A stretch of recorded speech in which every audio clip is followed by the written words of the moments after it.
Alright, everyone, and welcome back to That Variety Nerd. I'm Christina, and today we are jumping back into some more WWE 2K20 news, this time with more information about the showcase. So, first and foremost, before we dive into this, as always, please hit the like, please comment, and please subscribe. All that fun YouTube stuff. But as always, let's just sit down. We'll dive and unpack into some news. Get your choice of beverage ready. Today we got some ginger ale because Lord knows I need the caffeine. I've been up since 3 in the morning.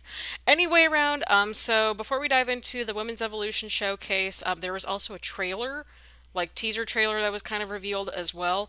Not a whole lot really was like super brand new information, kind of like the people that we were kind of expecting to be there in the game, such as Sting, Bret Hart, Shawn Michaels, Hulk Hogan, of course, and also Stone Cold Steve Austin, along with Bayley, Sasha, Becky, of course, and Charlotte. So yeah, Sasha, Bayley, Becky, and Charlotte. There we go.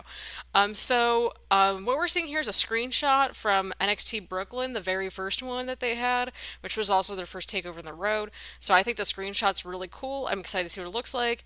But I think we have a lot to unpack here with the Women's Evolution showcase, and I kind of have a little bit of a bone to pick with. So it says here WWE 2K20 showcase tells story of women's evolution.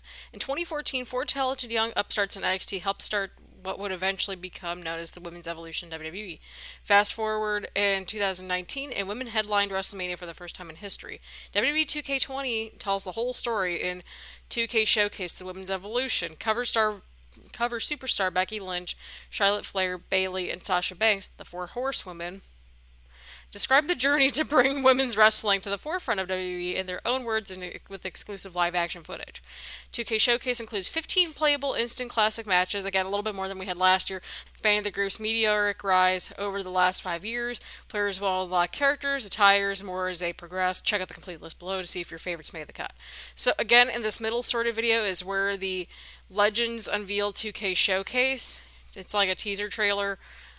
Stone Cold and like Hulk Hogan pretty much are like, oh yeah, it's so cool that a woman's the man. That's kind of the gist of it, and they kind of pan over to the four horsewomen of WWE, which once you all see the list, we're gonna have a frank discussion about this. So hold on to your butts, okay? I am a huge fan of women's wrestling. I'm here for it. However, this list does not encompass what the women's evolution slash revolution really has been branded about. It's not all just Becky, Charlotte, Bayley, and Sasha. Like, yeah, they were at kind of the forefront of it, but we have much more than that. We've had much more than that. Here's the list. So the first match, NXT Takeover, Charlotte Flair with Ric Flair versus Natalia with Bret Hart. Obviously, that match has got to be in there. It was so good.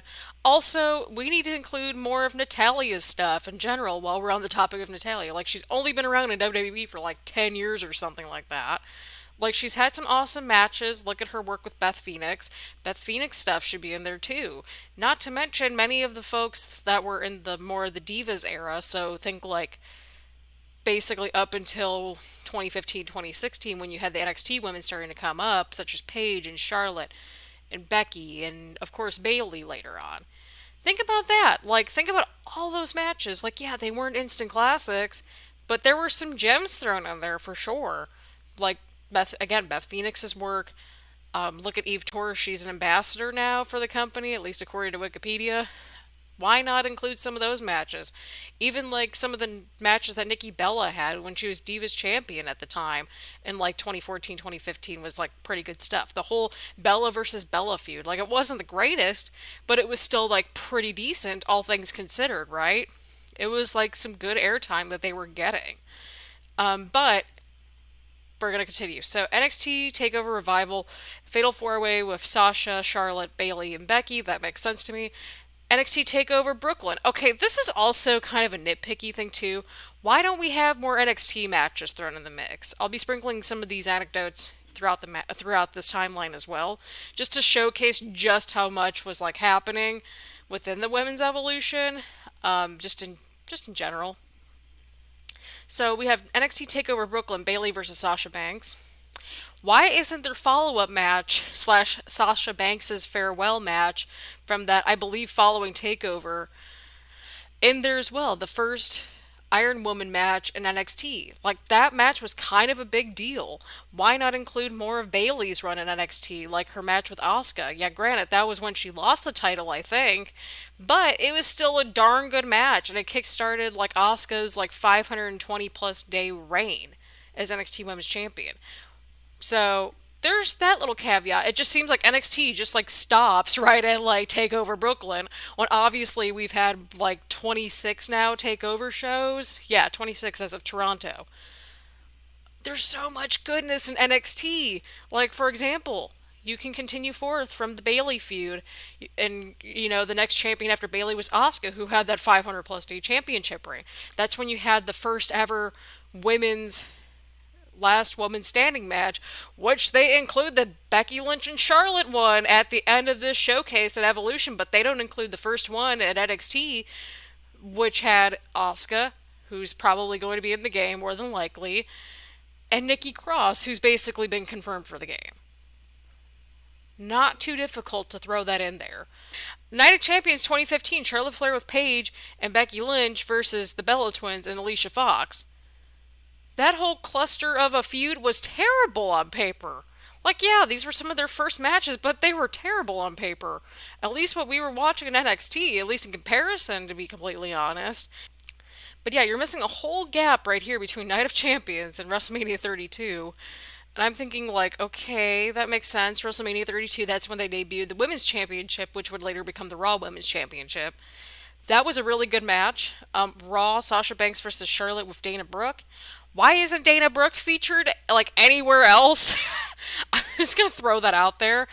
And then Backlash, they just skip forward ahead to pass the brand split.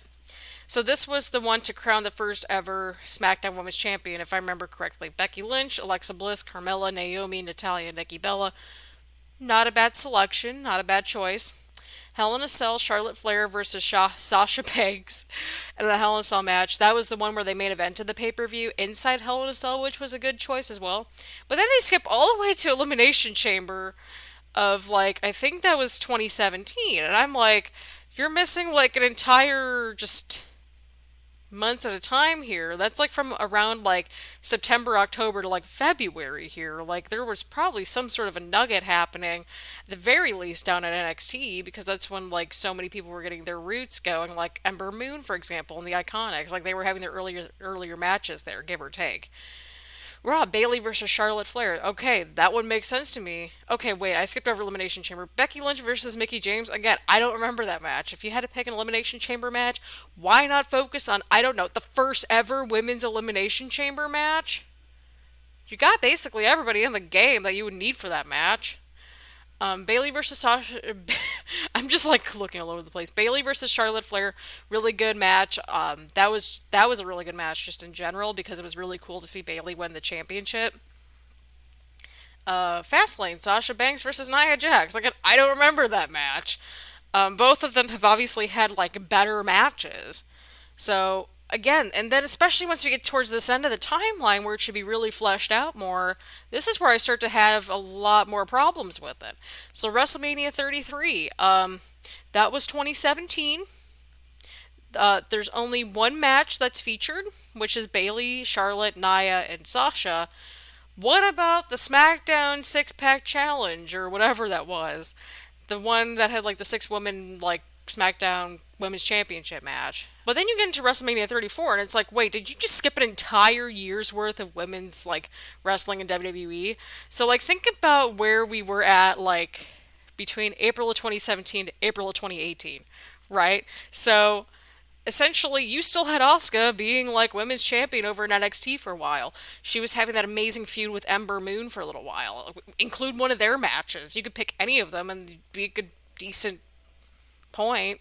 Maybe from Brooklyn 3, I think it was like Asuka's like last NXT match, and just include more characters than just the four horsewomen. Look at like even the current day product, like Shayna Baszler's running rampant, like down at NXT. Like showcase like a match or two of hers. Have some variety, and it's like I get the whole campaign is centered around, and it was starting to be centered around Sasha, Becky, and Charlotte, and of course Bayley, foundationally. But it's like, yeah, usernames is recognition, but it takes a village to create an evolution. That's basically what I'm saying. And not to mention, like, all these are just like the foundation almost, or part of the foundation. You're missing a crap ton of matches between WrestleMania 33 and WrestleMania 34. For example, the first ever Women's Money in the Bank ladder matches, I should say, because stupid Ellsworth kind of ruined that first one. But you could easily include that second one. The Women's Royal Rumble match? Where the heck is that at? I'm just saying. Oh, any of the Mae Young Classic stuff? Like, even the finals match between, like, in the first tournament, you could do Kairi Sane versus Shayna Baszler. Like, those two are already in the game, like, from 2K19 anyway. You could fast forward to 2018, where like half the people in that tournament were already signed to WWE, and the finals were like Toni Storm and Io Shirai. Why are we only including Becky Lynch and Charlotte Flair from Evolution? I pulled up the pay-per-view too. It was a really good pay-per-view from start to finish. If you unpack this from WrestleMania, I mean not WrestleMania, but from Evolution, even the dark match, I'm predicting anyway that we're going to get Rhea Ripley, possibly. That's just my prediction. I really hope we do, but we already have Dakota Kai in there because she was DLC. So it's like, I don't know if she'll be coming back this year because she's been on the shelf for God knows how long with an injury. But the rest of the card, you can pretty much realistically do. Trish and Lita are generally in the game every year, or have been at least. Alicia might be in the game still. Alexa Bliss definitely going to be in the game. Nia Jax. The only people in the Battle Royal, as you can see, that aren't on that roster are the legends slash like alums. So like Molly Holly, Kelly Kelly, Tori Wilson, and Michelle McCool. But those are literally the only four names out of the 20 that are not on that are not in the game of any shape or form. Like you can easily do like Zelina Vega as a playable character, and I'm pretty positive that's probably going to be the case this year. But you got everybody else already in there. Like even if you had to trim the fat and like make it 15 instead of 20, that's fine too. Tony Storm and Io Shirai, that was a really great match for being like a 10-minute match, all things considered, and that was just a Kickstarter for both of their WWE careers, both in NXT and NXT UK. Again, you have Sasha, Bayley, Natalia, and the Riot Squad in there for the six-woman tag match. Just saying. Shayna Baszler and Kairi Sane, like that whole feud has just been was like fantastic in NXT. Why not have like a couple of like more modern-ish NXT women's matches? Just gonna throw that out there. Even Shayna and Ember Moon had a little bit of a good match, which is where Shayna really started her dominant reign. Becky and Charlotte, of course, they're claiming it as the first last woman standing match in WWE, even though that was not the case. And then the main event itself, you already have like the Bella Twins in the game and Ronda Rousey. Like that was your first main event and like your first ever women's pay-per-view. Why is it not in there? Like it wasn't a great match by any means. Like it wasn't as great as the Becky and Charlotte match previously, but it's like there's so many pieces of just like different matches, different things to include. Why not include stuff from the women's tag team division? Like, granted, it hasn't gone off to the best start, but why not at least include the match from Elimination Chamber in there? That would be a really cool showcase mode match because it's something different, it's something unique. You could, all the tag teams, as far as I know, are still around. Like, they might not be on TV due to injuries or, they just don't have anything for them. But still, it would be a cool match to include. Include the women's match, the women's tag match from like WrestleMania even, because again, you got everybody basically in the game. Even Beth Phoenix is in the game, or at least she was in 2K19 and 2K18 as well as like DLC or whatever. But it's like there's so many matches that we could include on this list. And I don't understand why we're just focusing on like the four horsewomen of WWE when it's like we got so many women that have worked with them that also have their own like special marquee matches. Because when I think of like women's wrestling in WWE, I don't just think of like, oh well, they had the first ever women's main event at WrestleMania, but I think of matches of like down at NXT too. Like if you take a look at the match recently from NXT Toronto with a Candice LeRae and Io Shirai. Like, come on now, that was a really good match. Like, the women's divisions in both NXT and NXT UK are really starting to grow and flourish, and they have their own characters. Even if you were looking at it, like, that was where it really started, was with, like, Paige and Emma and all of them. Like, I know Emma's obviously, like, she's now with Impact Wrestling as Tennille Dashwood, But it's sort of like you can't just focus on just four people who are just like in all these different matches. Like there are different matches within the women's evolution that kind of help get those building blocks to get some of those women onto the main roster that were from NXT. I'm just saying, I wish it would have been fleshed out more. I'm still going to play it. I'm still going to play it on this channel. I just wish like it would have been a little bit more fine tuned to include not just the four horsewomen. Like have them be like the forefront, like for marketing and stuff like that, because you got to have a campaign and market and stuff like that with familiar faces. But it's sort of like I wish they would have included like more like nichier matches. I don't know if that's even the right word I would use, but it's like there's so many different styles, there's so many different women. Like they have the biggest women's roster probably in history. And even some of the like legends, like take Beth Phoenix for example. She was in the freaking women's tag team fatal four-way match at WrestleMania. Like that showcased four very different teams with four different styles. Like, that's the kind of stuff I'd like to see. I like variety, and I think that's what makes the women's division really special and what makes women's wrestling really special is because you can create those contrasts of styles. And I wish that was kind of more included in this women's evolution showcase. The list itself it's pretty decent, but it's like I wish they would just flesh it out more and include some different matches. So, yeah, again, I'm really excited still about this game. I just wish this list was a little bit more fleshed out. That's just my opinion anyway. Let me know what you all think about this showcase, the list of the matches. Which matches do you think are excluding? Do you sort of, are you kind of like in that same boat where it's like we're excited for it, but also like this could have been fine tuned more? Maybe that's just me. Because again, a lot of these matches are good matches, but it's also like, why are we just sticking to four people when like everyone in this list has had like decent matches. Like, why are we not including the SummerSlam triple threat match that basically started Becky's the man thing, like that heel turn from like last SummerSlam, for example? I don't know. I'm just kind of thinking about that out loud now that I'm thinking about it. But again, leave any no comments down below. As always, we're going to be continuing 2K20 goodness here on this channel. We are about a month out, yeah, about a month and a half out, a little over a month and a half out from release days. So get excited about that. And we are gonna do nothing but like 2K20 stuff, basically starting from release date onward. So get excited about that. Again, as always, I hope you all are having a wonderful day. Again, please hit the like button, subscribe button, and also comment. And as always, I hope you all have a wonderful day, and I will see you all later. Bye, everyone.